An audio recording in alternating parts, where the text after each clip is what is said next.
আমাদের এই যে বাংলাদেশে প্রচুর চর ওঠে, মাথায় মাথায় মাঝে মধ্যে নিউজে দেখি যে হচ্ছে বাংলাদেশের বিপরীত বাংলাদেশে আরেকটা বাংলাদেশের আবির্ভাব। আমি মাঝে মধ্যে দেখি নোয়াখালী অঞ্চলের দক্ষিণে আরেকটা বাংলাদেশের আবির্ভাব, চট্টগ্রাম অঞ্চলের দক্ষিণে আরেকটা বাংলাদেশের আবির্ভাব, আবার ভোলাখোয়ার দক্ষিণেও আরেকটা বাংলাদেশের আবির্ভাব। মানে বাংলাদেশ তিনটে হয়ে যাচ্ছে আরো বেশি। কিন্তু বাস্তব হচ্ছে এই স্তরগুলোকে এই উঠে এই ভাঙে, এগুলাকে ঠিক মতো বলা হচ্ছে আমার হচ্ছে এই স্তরগুলোর অধিকাংশই ডাকাতদের কবলে থাকে, ডাকাতদের দখলে। এবং এই ডাকাতরাও আমরা আপনারা ছাত্ররা আবার হচ্ছে কোনো সাধারণ কেউ না, এরা প্রত্যেকে হচ্ছে কোনো না কোনো দলের রাজনৈতিক পোস্টের ব্যাটা। কিভাবে শুনতে কথা বলবেন, আমি একটা দিক দেওয়া হয়েছে, আমি এখানে আপনার হচ্ছে জীবনচিত্র নিশ্চিত করবে, কৃষি করে কার্যক্রম করবে। তারা শুরু করেছে কি হচ্ছে খাল বাঁধ দিয়ে খালের ভিতর বাঁধ দিয়ে তারা খালের পানি প্রবাহ বন্ধ করে দিয়ে এই খালটাকে কি করা শুরু করছে মাছ ধরার জন্য। জোয়ারের পানিতে খাল যখন ওভারফ্লো হয়ে যায় তখন এখানে মাছ থাকে, জোয়ারের পানি যখন পুরোপুরি নামতে না পারে তখন সেখানে হচ্ছে তারা এই মাছগুলো ধরে। এবং এরপরে কি হয়, এই যে মাছ ধরার পরে যখন জোয়ার ওভারফ্লো না হয় তখন এখানে হচ্ছে পচা পানি তৈরি হয়, দুর্গন্ধযুক্ত পানি তৈরি। এবং এই পানিগুলো চরাঞ্চলের মহিষ কিংবা অন্যান্য প্রাণীরা খেয়ে অহরহ প্রাণী মারা যাচ্ছে। বাংলাদেশ আর্মির কথা বলছি, সবচাইতে সুশৃঙ্খল, সবচাইতে ভরসার জায়গা আমাদের যে প্রশাসন, তাদের কথা বলছি, পানিতে কথা বাদ দিলাম। এবং এই ক্ষেত্রে অনেক ক্ষোভ অনুরাগ আছে।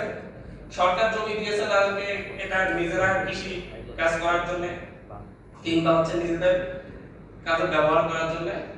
তারাও দেখা যাচ্ছে যে হচ্ছে এই জমিগুলোকে ওই যে বন উজাড় করে জমি বানায় এবং সেই জমিটাকে আবার হচ্ছে বিভিন্ন কাছে বছরে 5,000 টাকা 10,000 টাকা বিনিময়ে লিজ দেয় একর করে। এবং একবারের পর একবার বন উজাড় করে ফেলা হয়েছে। কার কাছে যাবো আমরা, কাকে বলবো? আমাদের উপকূলীয় অঞ্চল যেগুলো আছে সেগুলোর সাথে অনেক খাল থাকবে, অনেক নদী থাকবে। জলাবদ্ধতা তো ঢাকা শহরে হবে, সিলেটে হবে, গাজীপুরে হবে, সাভারে হবে। জলাবদ্ধতা কেন নোয়াখালী অঞ্চলে সবচেয়ে বেশি, কেন ফেনীতে সবচেয়ে বেশি?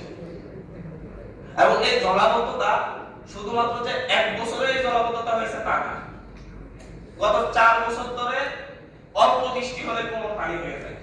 কিন্তু খাল পুনরুদ্ধার করে মানে জলাবদ্ধতা যে নিরসন হবে তার আমরা প্রসেসটা কি সেটা দৃশ্যমান কিছু দেখতেছি না। আমাদের একের পর এক সেমিনার হবে, অনেক কথা হবে। আমি বাংলাদেশের খাদ্য নিরাপত্তার কথা বলেন, বাংলাদেশ আমরা 2015 সালে দেখছিলাম যে বাংলাদেশের খাদ্যে চাল উৎপাদনে বাংলাদেশ স্বয়ংসম্পূর্ণ এবং হচ্ছে তারা চাল রপ্তানি করতেছে। আবার 3 বছরের মাথায় 2019 সাল থেকে দেখতেছি হচ্ছে বাংলাদেশের চাল আমদানি করতে হচ্ছে। কিন্তু হাজার হাজার একর, লক্ষ লক্ষ একর জমি উপকূলীয় অঞ্চলে পড়ে আছে যেগুলো চাষাবাদ করা হচ্ছে না। দ্বন্দ্বটা হচ্ছে চাষাবাদের উপযুক্ত জমি, দ্বন্দ্বটা হচ্ছে কাদের সাথে দ্বন্দ্ব। এই মারাত্মক দ্বন্দ্ব হচ্ছে সরকারের 2টা ডিপার্টমেন্টের, একটা ধরন হচ্ছে ভূমি বিভাগের, আরেকটা হচ্ছে বন বিভাগের। এবং এগুলা ধরন হচ্ছে বন বিভাগ বলে আমাদের জমি এখানে চাষ করতে দিব, এখানে কাউকে জমি এটা ইয়ে করতে দিব। আবার কিন্তু হচ্ছে এগুলা যারা ভূমিদস্যু আছে তারা কিন্তু ঠিক মতো এই যে মানে হচ্ছে তাদের কার্যক্রম ব্যবহার করতে পারে, গাছ কেটে নিয়ে যেতে পারে। আমি আমার দিকের কথা বলছি, 5 আগস্টের পরে মাত্র 2 বছরে আমার 2-3টা বন একেবারে উজাড় হয়ে গেছে।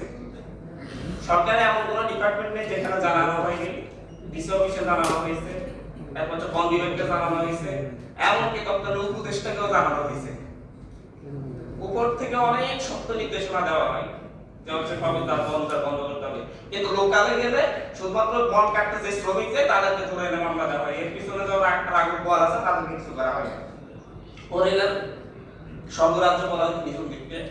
সেই নিঝুম দ্বীপে গত 1.5-2 বছরে মনে হয় কয়েক হাজার হরিণ নিধন করা হয়েছে। অনেক জায়গায় বলি, কিন্তু আজকে এখানে বলতেছি এটা কোনো প্রতিকার নেই, কারণ তারা খুব প্রভাবশালী। তাদেরকে রাজনৈতিক কারণে লাগে, হয় আমার লাগে, না হয় হচ্ছে আমার বিরোধী পক্ষের লাগে, না হচ্ছে অন্য পক্ষের লাগে, তাদেরকে লাগবে। তাদেরকে খেপানোর সাথে কারণে আমি একটা লোকাল একেবারে ওয়ার্ড পর্যায়ে নেতাদের কথা বলতেছি। বাংলাদেশকে যদি মুক্ত করতে হয়, খাদ্য নিরাপত্তার কথা বলি, পানি নিরাপত্তার কথা বলি, কৃষি নিরাপত্তার কথা বলি, প্রত্যেকটা বিষয় একটা সার্কেলের মধ্যে ঘুরে আসে। আমি একটা কথা বলি যে হচ্ছে আমরা যে এই যে এখানে একটা পানি দেওয়া হয়েছে, এই পানি কি 15 টাকা হবে নাকি 20 টাকা হবে, এটা নির্ধারণ করি আমরা রাজনীতিবিদরা, আমরা যারা রাজনীতি করি। এবং পানি এমনকি হচ্ছে বাতাস, আমরা যে বায়ু গ্রহণ করি, সেই বায়ুকে আমরা নিরাপদ বায়ু গ্রহণ করতেছি, বিশুদ্ধ বায়ু গ্রহণ করতেছি অক্সিজেন হিসেবে, নাকি হচ্ছে দূষিত বায়ু গ্রহণ করতেছি, সেটাও আমরা নিশ্চিত করে, এটাও নির্ধারণ করি আমরা রাজনীতিবিদরা। সুতরাং এই বাংলাদেশে আমাদের মতো যারা রাজনীতিবিদরা আছে, আমরা যারা এখন রাজনীতি করতেছি এবং যারা আগ থেকে রাজনীতি করছে, এরা সবাই যতদিন পর্যন্ত একটা ঐক্যবদ্ধ আসবে, একটা নির্দিষ্ট সীমা রেখে আসবে যে আমরা এই জায়গায় বিরোধিতা করবো, এই জায়গায় সবসময় ঐক্যবদ্ধ থাকবো, ভূমিদস্যুদের বিরুদ্ধে ঐক্যবদ্ধ থাকবো, জনদস্যুদের বিরুদ্ধে ঐক্যবদ্ধ থাকবো, যারা গাছ কাটে তাদের বিরুদ্ধে ঐক্যবদ্ধ থাকবো।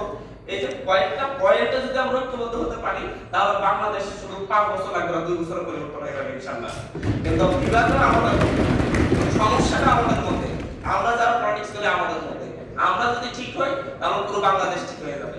এত সেমিনারও করা লাগবে না, বাইরের দেশ থেকে হচ্ছে কিভাবে বাংলাদেশের পরিবেশ ঠিক করা যাবে, বাইরের দেশ থেকে প্রচুর এটাকে কি বলা হচ্ছে পরামর্শ নেওয়ার জন্য পরামর্শদাতাও আনা যাবে না, আনা লাগবে না, 70 টাকা খরচ করা লাগবে না, পুরোটাই আমাদের সদিচ্ছার উপর নির্ভর করবে, আমাদের ঐক্যবদ্ধতার উপর নির্ভর করবে, এর বাইরে আর কিছুই নেই। ধন্যবাদ সকলকে। আসসালামু আলাইকুম।